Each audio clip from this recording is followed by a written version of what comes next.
بسم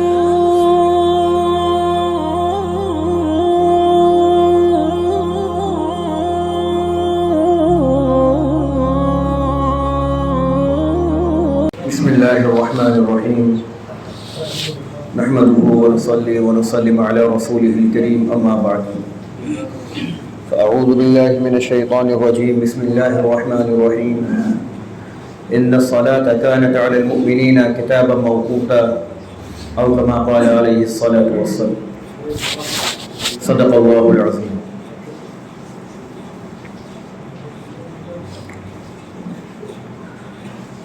معزز سامعین،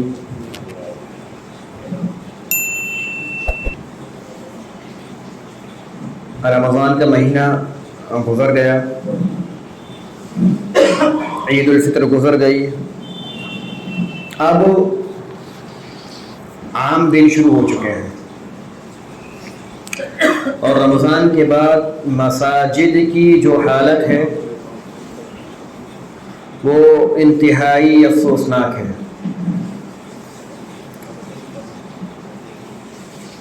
اللہ رب العزت کا ارشاد ہے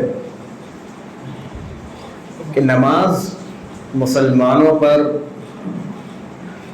ان کے اوقات میں فرض کی گئی ہے، لیکن نہ جانے کیوں ایسا لگتا ہے کہ مسلم قوم میں اکثریت جو ہے وہ نماز کی جو فرضیت سمجھتی ہے وہ صرف رمضان میں ہی سمجھتی ہے۔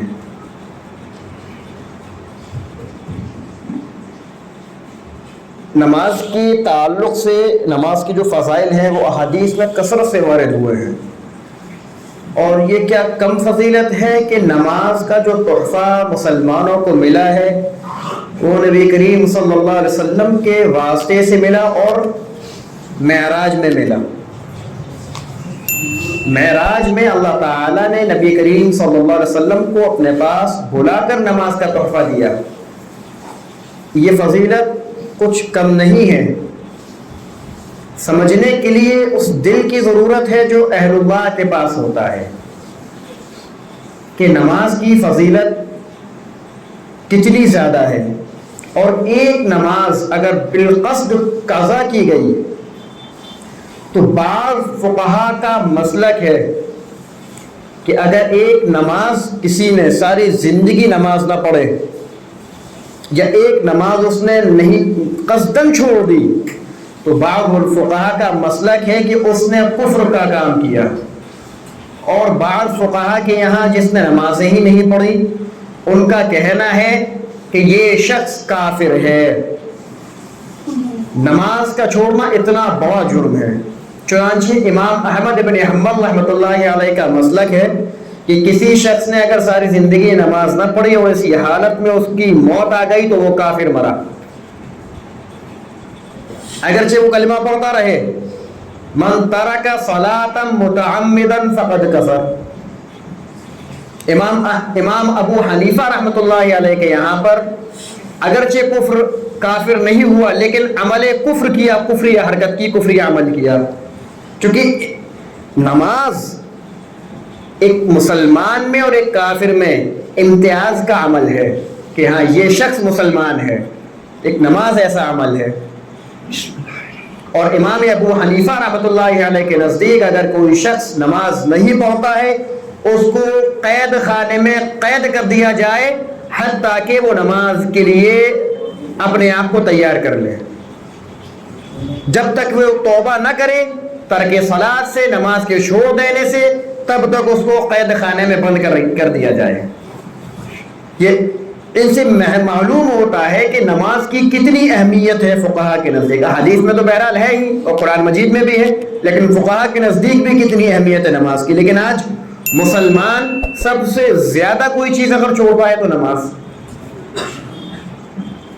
ایک لے دے کر آج مسلمانوں کے پاس صرف نماز بچی ہے۔ پورے ہر شخص جان لے کہ صبح سے شام تک ہم کتنا عمل شریعت کے مطابق کر رہے ہیں۔ بھائی سب سے پہلے تو اٹھتے دیکھیں داڑھی مونڈنا ہے، پھر اس کے بعد میں پینٹ شرٹ پہننا ہے، پھر اس کے بعد میں پینٹ شرٹ میں بھی ہم ٹکنا تو ظاہر سی بات ہے ٹکنا ہے ہی، ٹکنا تو کھولیں گے نہیں. پھر اس کے بعد میں باہر نکل کر کسی کو گالی دے دی، کسی کی غیبت کی، کسی کو جھوٹ بولا، کسی سود کھایا، کسی کی برائیاں کی، نہ جانے کتنے اعمال کیے. اور اس کے بعد میں پورا دن اسی میں گزرتا ہے. ایسا نہیں ہے کہ ایک جھوٹ بول لیا بس اب پورے دن کے لیے نشست ہو گئے، بھائی ایک جھوٹ ہو گیا، ہمارا جو اسٹاک ہے نا وہ فل ہو چکا ہے. اب نہیں، مال کا اسٹاک ہو جاتا ہے تو لوگ لوٹا دیتے ہیں، لیکن گناہ کے اسٹاک میں نہیں لوٹاتے، گناہ کے اسٹاک میں بھرے چلے جاتے ہیں، توبہ کرنے کی توفیق نہیں ہوتی. تو معاملہ یہ ہو چکا ہے کہ پورا دن سارے صبح سے شام تک صرف گناہوں میں زندگی گزری. تسبیح پڑھنے کا وقت بھائی کس کے پاس ہے آج کے وقت میں؟ کوئی انسان تسبیح پڑھ لے ایک، جب کس کے پاس ہے عام دنوں میں کہ وہ تلاوت قرآن مجید کر لے یا درود شریف پڑھ لے؟ آج کسی کے پاس اتنا وقت نہیں ہے کہ وہ اللہ کی پاکی بیان کرے، اللہ کی حمد و ثنا بیان کرے. اتنا وقت کسی کے پاس نہیں ہے، بہت مصروف زندگی بن چکی ہے. اب لے دے کر معاملہ کیا آ جاتا ہے؟ صرف نماز. اس میں بھی ہمارا عمل کیا ہے خود ہم سب خود سمجھ سکتے ہیں، دیکھ سکتے ہیں. دیکھیں، اگر کوئی شخص، جیسے مثال کے طور پر میں ہوں، میرے اوپر کسی نے احسان کیا ہے، مجھے کوئی ضرورت پڑتی ہے، میں کسی کے پاس جاتا ہوں، میں اس سے اپنی ضرورت بیان کرتا ہوں اور وہ میری ضرورت پورا کر دیتا ہے، تو میرے دل میں اس کا احسان ہو جائے گا. قدرتی چیز ہے، ایک طبعی چیز ہے کہ اس شخص نے میری فلاں وقت میں مدد کی ہے، مجھ اپنی نعمت مجھے دی ہے اور مجھ پر احسان کیا ہے، تو میرے دل میں اس کی قدر ہوگی اور میری نظروں میں اس کے لیے حیا ہوگی کہ اگر کبھی وہ مجھے بلائے گا تو میں جاؤں گا، کبھی اس کو کوئی ضرورت پڑے گی تو میں حاضر رہوں گا. یہ ایک طبعی چیز ہے. اور اگر میں ایسا نہ کروں، اس نے میری ضرورت پوری کی لیکن میں نے اس کی ہی پیٹھ پر وار کیا، تو اس کو کیا کہتے ہیں عرف عام میں؟ نمک حرامی. کیا کہا جاتا ہے اسے؟ نمک حرامی. کہ بڑا نمک حرام آدمی ہے، ایک تو میں نے اس کے اوپر اتنے احسان کیا اور یہ الٹا میری ہی کاٹ کرنا شروع کر دیا. اور آج ہم لوگوں کا معاملہ کیا ہے؟ اللہ معاف کرے، برا نہ مانے، ہم سے بڑا نمک حرام کوئی نہیں مسلمانوں میں، مطلب پوری انسانیت میں. بہرحال دیکھیے، کافر تو کافر ہی ہے، اس کی تو کوئی مطلب ہی نہیں ہے، لیکن مسلمان سے بڑا نمک حرام کوئی نہیں. صبح سے شام تک لوگ صرف رمضان میں نکے نمازی ہیں، اس کے بعد میں مسجد غائب، مسجد صاف، کوئی ایک صف نماز کی نہیں ہو پاتی. کتنے افسوس کی بات ہے. 12 مہینے اللہ کی نعمتوں کا استعمال نہیں کیا جاتا کیا؟ یہ آنکھ کس نے دی ہے؟ یہ بولنے کی قوت کس نے دی ہے؟ یہ کام کرنے کے لیے اللہ تعالیٰ عقل سلب کر لے، ساری کاروبار رکھا رہ جائے گا. اللہ تعالیٰ بولنے کی قوت سلب کر لے، سارا کاروبار رکھا رہ جائے گا. گھر والے جو آج عزت کر رہے ہیں نا، وہ کل کو گالیاں دینا شروع کر دیں گے 1 مہینہ خدمت کرنے کے بعد میں. اگر کوئی شخص اللہ تعالیٰ، ہم لوگ دیکھتے ہیں، معاملہ سمجھ میں نہیں آتا، دیکھنے کے باوجود سب ہمارے سامنے ایک شخص صحیح ہے، کھانا کھا کے گیا، ہارٹ اٹیک آیا، وہ صبح پتہ لگا وہ قبرستان میں لیٹا ہوا ہے، دیکھنے کے باوجود سمجھ نہیں آتی. ہم سے بڑا بے وقوف اور احمق کون ہوگا؟ ہم صرف رمضان میں اللہ کی نعمتوں کا استعمال کرتے ہیں کہ عام دنوں میں اللہ کی نعمتوں کا استعمال نہیں کرتے. اللہ کی ایک نعمت اتنی قیمتی ہے، ہماری عبادت کچھ بھی نہیں ہے اس کے سامنے. بنی اسرائیل کے ایک شخص کا واقعہ ہے کہ 500 سال کی عبادت کو صرف ایک پانی کے گھوٹ نے خرید لیا. بہت مشہور واقعہ ہے، وہ تفصیلی واقعہ ہے، میں بعد میں بتلاؤں گا. پھر آج ہماری عبادت کی تو اس میں بھی ہم عبادت کرنے سے کتراتے ہیں. کیا صرف دھوپ کا استعمال یہ کس کے لیے ہے؟ اللہ تعالیٰ نے مسلمانوں کے لیے بنایا ہے، انسانیت کے لیے بنایا ہے. سورج کو کیا اللہ تعالیٰ کی نعمتوں کا استعمال نہیں کرتے؟ کہ ہم پانی نہیں پیتے؟ کہ ہم کھانا نہیں کھاتے؟ اور مسلمان کا یقین ہے کہ جو وہ کاروبار کرتا ہے یا اس کے پاس جو بھی دولت اللہ تعالیٰ نے دے رکھی ہے وہ اس کی ذاتی نہیں ہے، وہ اللہ کی طرف سے دی ہوئی ہے. اس میں سے ہم زکوٰۃ نہیں دیتے. کتنی زکوٰۃ دے دیتے ہیں آج مسلمان؟ کتنا صدقہ اور خیرات کرتے ہیں آج مسلمان؟ افسوس کی بات ہے، بہت افسوس کی صورت ہے. اس کے بعد میں اللہ تعالیٰ کی وَإِن تَعُدُّوا نِعْمَتَ اللَّهِ لَا تُحْصُوهَا، اگر ہم شمار کرنا چاہیں نا کہ اللہ تعالیٰ کی نعمتیں ہم پر کتنی زیادہ ہیں، ہم شمار نہیں کر پائیں گے. اللہ کی نعمتیں اتنی زیادہ ہیں، ہر پل ہر لمحہ ماں باپ کی محبت اللہ کی نعمت ہے, بیوی کی محبت اللہ کی نعمت ہے, اولاد یہ اللہ کی نعمت ہے, ہمارا چلنا پھرنا اللہ کی نعمت ہے, ہمارا سانس لینا, آکسیجن کا جو ہم استعمال کرتے ہیں یہ کتنی قیمتی ہے ہم سب جانتے ہیں. اللہ نہ کرے کسی کو اگر آکسیجن کی ضرورت پڑ جائے تو کتنا لمبا بل بنتا ہے ہاسپٹل میں صرف آکسیجن کا. مسلمان 60 اور 70 سال کنٹینیو مسلسل اللہ کی اس نعمت کا استعمال کرتا ہے. کیا حق ادا کیا اس نعمت کا؟ صرف 5 وقت نماز کے بارے میں نبی علیہ السلام نے فرمایا کہ اے میری امت, جاتے وقت میں نبی علیہ السلام کے احسانات اتنے زیادہ, اللہ کے انعامات اتنے زیادہ, اس کے باوجود مسلمان کے اندر اتنی ہمت کہ وہ اللہ کے اس بنیادی حکم کو چھوڑ دے. سورج کتنی بڑی طاقت ہے, دنیا کو جلا کر خاک کر سکتا ہے سورج. ہوا میں کتنی طاقت ہے کہ انسانیت کو اٹھا کر پٹک سکتی ہے. لیکن کیا کبھی سورج کا جو طلوع اور غروب کا وقت ہے کبھی 1 منٹ اوپر نیچے ہوا ہے؟ کوئی شخص بتا دے کہ ہاں فلاں وقت میں سورج اوپر نیچے ہوا ہے.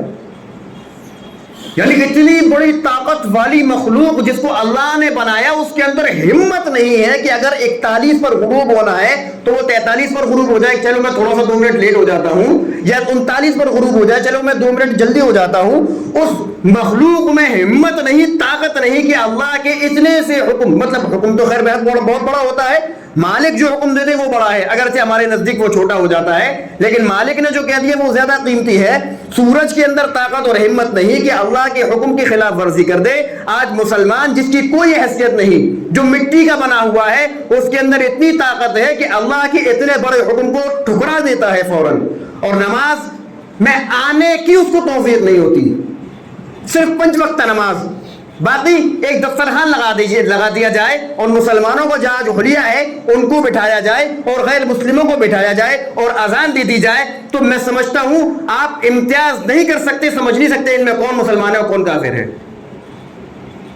کوئی نہیں سمجھ سکتا. آج ہماری حالت, ہم نے اپنا ظاہر بدل لیا, ہمارا باطن بدل گیا, اور ایک تھوڑی سی جو امتیاز ہمارا نماز سے باقی رہتا ہے وہ بھی ہم نے ختم کر دیا. یہ ہماری اور آپ کی حالت ہے.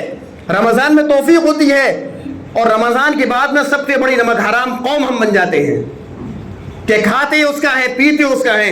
ارے کتے کو بھی اگر کوئی روٹی ڈال دیتا ہے تو کتا اپنے وقت پر اس کے دروازے پر آ جاتا ہے. آپ دیکھیے, کتے کو روٹی ڈال دیجیے, وہ اس وقت میں روز آپ کے پاس آ کر بیٹھ جائے گا. مسلمان آج کتے سے بھی زیادہ گر چکا ہے کہ معلوم ہے اس در سے ملنا ہے, پھر بھی اس در پہ نہیں آتا, جاتا ہے اور دوسروں کے دروں پر. تو میرے دوستو عزیز ساتھیوں, تھوڑی کڑوی ہے, لیکن حقیقت یہی ہے کہ آج ہمارا حال یہ ہو چکا ہے. اللہ رحم کرے, اللہ معاف کرے. اللہ تعالیٰ سے سچی اور پکی توبہ کرنے کی ضرورت ہے. رمضان گئے ہیں, نماز مسلمان باقی ہیں, مسجدوں میں نمازیں ہو رہی ہیں, تو نمازوں کا اہتمام کرنا چاہیے. رمضان میں نمازی, عید میں نمازی, جمعہ میں نمازی, اس کے بعد سب صاف. تو میرے دوستوں, بڑے افسوس کی بات ہے, اللہ تعالیٰ سے توبہ کرنے کی ضرورت ہے, اللہ سے مانگنے کی ضرورت ہے. اللہ تعالیٰ ہم سب کو 5 وقت نمازی بنا دے. وآخر دعوانا الحمدللہ رب العالمین.